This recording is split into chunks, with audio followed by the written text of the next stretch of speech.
Hello friends, welcome to book foods channel. ఈరోజు మన recipe వచ్చేసి అటుకులతో మనము వడియాలు ఎలా తయారు చేసుకోవాలో చూద్దాము. ఇవి అటుకులతో పాటుగా దోసకాయ ముక్కలు వడియాలు ఎలా తయారు చేయాలో చూద్దాం. దీనికోసము దొడ్డటుకులు తీసుకోవాలి. చూడండి, దొడ్డటుకులు ఒక పెద్ద బౌల్ నిండా, ఒక చిన్న బౌల్ దోసకాయ ముక్కలు సన్నగా కట్ చేసుకోవాలి. దీంట్లో సీడ్స్ ఉంటాయి కదా, ఇవి సన్నగా ఉంటే వేసుకోండి, మరి ముదిరినవైతే తీసేయండి.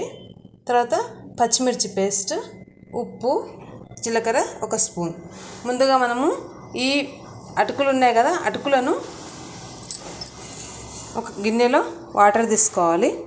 తీసుకొని దీంట్లో వేసేయాలి అటుకులు మొత్తము.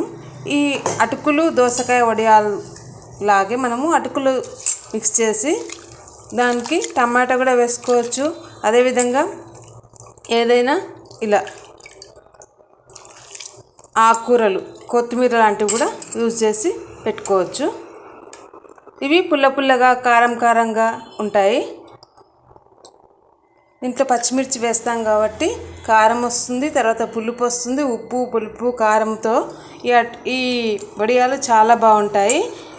వీటిని మనము సాంబార్ రైస్తో కానీ, పప్పుచారులో కానీ, రసంలో కానీ తీసుకుంటే, కిచిడీకి కూడా మనము కిచిడీ చేసుకున్నప్పుడు సైడ్ డిష్గా దీన్ని డీప్ ఫ్రై చేసుకుంటే యూజ్ చేసుకోవచ్చు. చూడండి, ఇలా వాటర్లో కడిగి తీసేసుకోవాలి. వాటర్ పిండేసి తీసుకోవాలి.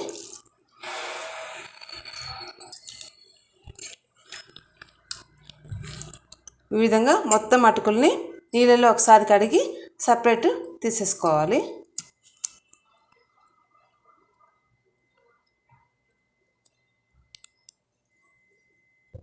ఈ విధంగా నీళ్ళలో తడిపిన అటుకులు ఉన్నాయి కదా, వీటిని ఫస్ట్ ఒక పెద్ద బౌల్లో ట్రాన్స్ఫర్ చేసుకోవాలి. తర్వాత దీనిలో మనము సన్నగా కట్ చేసి పెట్టుకున్న ఈ బుడంబకాయ, దోసకాయ అంటారు, కొందరు బుడంబకాయ అంటారు, ఈ ముక్కలు వేసేసుకోవాలి. తర్వాత పచ్చిమిర్చి పేస్ట్ మనకు కావాల్సినంత రుచికి సరిపడా, నేను ఇక్కడ ఒక టేబుల్ స్పూన్ వేస్తున్నాను.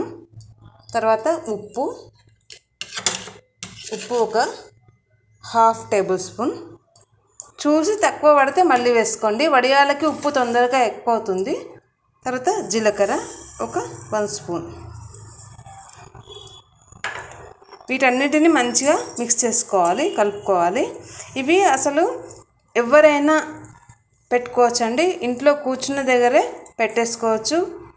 చిన్న పిల్లలు కూడా, అంటే ఒక 10 ఇయర్స్ పిల్లలు కూడా మనం ఇలా కలిపి ఇచ్చేసామంటే వాళ్ళు కూడా పెట్టవచ్చు. అంత ఈజీ. ఇవి ఎండలో పెట్టాల్సిన అవసరం లేదు, నీడలోనే మనము పెట్టి వాటిని తర్వాత ఎండలో పెట్టుకోవచ్చు. ప్లేట్స్లో కూడా పెట్టుకోవచ్చు. మనం ఎండలో కవర్ వేసి అంత శ్రమ పడకుండా కూర్చున్న దగ్గరే వీటిని మనము పెట్టేసుకోవచ్చు. చాలా సులువుగా పెట్టుకోవచ్చు అండి. ఇలా మొత్తం మంచిగా మిక్స్ అయ్యే విధంగా కలుపుకోవాలి. ఈ విధంగా మంచిగా మిక్స్ చేసుకున్న తర్వాత మనము ఇలా ఒక ప్లేట్కి కవర్ వేసుకోవాలి. ఇవి ఎండలో పెట్టాల్సిన పని లేదండి, ఇంట్లో పెట్టేసి తర్వాత ఈ ప్లేట్ తీసుకెళ్ళి ఎండలో పెట్టుకోవచ్చు.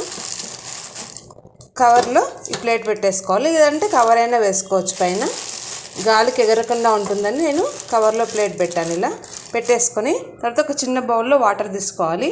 చేతి కొంచెం తడి చేసుకొని ఇలా కొద్దిగా తీసుకోవాలి. సన్నగా పెట్టుకోవాలి, మందంగా పెట్టుకుంటే తొందరగా ఇవి ఎండవు అన్నమాట. అందుకని ఇలా ప్రెస్ చేసుకోవాలి, గిన్నెకి ప్రెస్ చేసి చూడండి, ఇలా తీసి ఇలా పెట్టుకోవాలి. ఇదే విధంగా అన్నీ పెట్టేసుకోవాలి. చూడండి, ఇలా రౌండ్ షేప్ వచ్చే విధంగా పెట్టుకోవాలి. మళ్ళీ ఇంకోసారి చేతి తడి తీసుకోవాలి, కొద్దిగా ఇలా తీసుకొని పిల్లలు కూడా ఈజీగా పెట్టుకోవచ్చండి. ఒకసారి చూస్తే పిల్లలు కూడా పెడతారు. ఇలా ప్రెస్ చేసి తీసేయడమే, అంతే.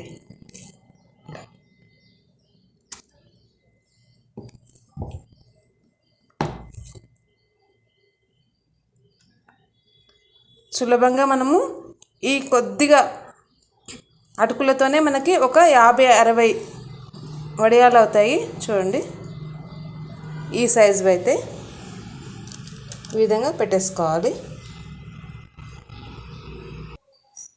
చూడండి, ఈ విధంగా అన్నీ పెట్టేసుకోవాలి. దీన్ని ఇప్పుడు మనము ఎండలో పెట్టుకోవాలి. ఒక సైడ్ ఎండిన తర్వాత మళ్ళీ ఇలా ఈవినింగ్ మనము టర్న్ చేసి నెక్స్ట్ డే మళ్ళీ పెట్టుకోవచ్చు. లేదు మీరు మార్నింగ్ తొందరగా పెడితే ఆఫ్టర్నూనే దీన్ని మళ్ళీ టర్న్ చేసి పెట్టేసుకుంటే ఈవినింగ్ వరకు మీకు ఇవి ఎండిపోతాయి. నెక్స్ట్ డే ఇంకొకసారి ఒక 2 days పెట్టుకుంటే మనకి ఇవి సంవత్సరం పాటు నిల్వ ఉంటాయండి. చూడండి, దీనిలో కొద్ది పార్ట్ మాత్రమే అయిపోయింది, ఇంకా ఇంత ఉంది. ఇలా అన్నీ పెట్టేసుకోవాలి. ఇవి మనము డీప్ ఫ్రై చేసుకున్న తర్వాత ఇంకా ఈ సైజ్ అవుతాయి, పెద్ద సైజ్ అవుతాయి. ఈ సైజ్ పెట్టుకుంటే అందుకనే మనకి తర్వాత సరిపోతుంది. ఈ విధంగా అన్నీ పెట్టేసుకొని ఇప్పుడు వీటిని మనము ఎండలో పెట్టేసుకోవాలి. ఎండలో పెట్టి మనము వీటిని ఆరనిద్దాము.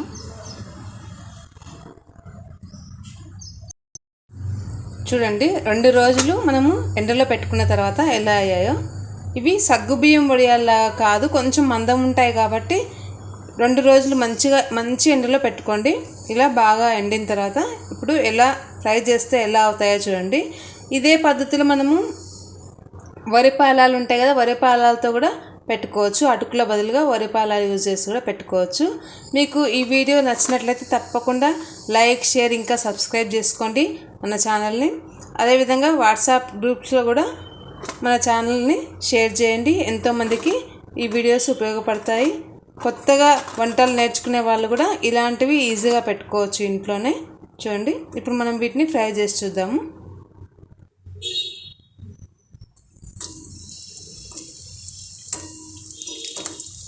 ఇవి మీరు ఒక్కసారి చేసి పెట్టుకున్నారంటే సంవత్సరం అంతా నిల్వ ఉంటాయి. అంతేకాకుండా పిల్లలకి మనము స్నాక్స్లో పెట్టడానికి కూడా ఉపయోగపడతాయి. మనం స్నాక్స్ కోసం మళ్ళీ సపరేట్గా వెతుక్కోవాల్సిన అవసరం ఉండదు. ఒకసారి చేసి పెట్టుకుంటే 1 year వరకు మనము స్నాక్స్లో పెట్టడానికి, ఈవినింగ్ వచ్చిన తర్వాత కూడా ఏదైనా స్వీట్ చేసినప్పుడు కూడా దాంతోపాటు ఓన్లీ స్వీట్ కాకుండా అప్పుడు కూడా ఇవి మనము ఫ్రై చేసి ఇవ్వచ్చు. అలా కూడా బాగుంటాయి. చూడండి, ఇలా ఫ్రై చేసుకోవాలి. మనకి ఎంత ఉబ్బుతున్నాయి చూడండి, కలర్ చేంజ్ అవుతున్నాయి, ఉబ్బుతున్నాయి. ఇప్పుడు వీటిని తీసేసుకోవాలి.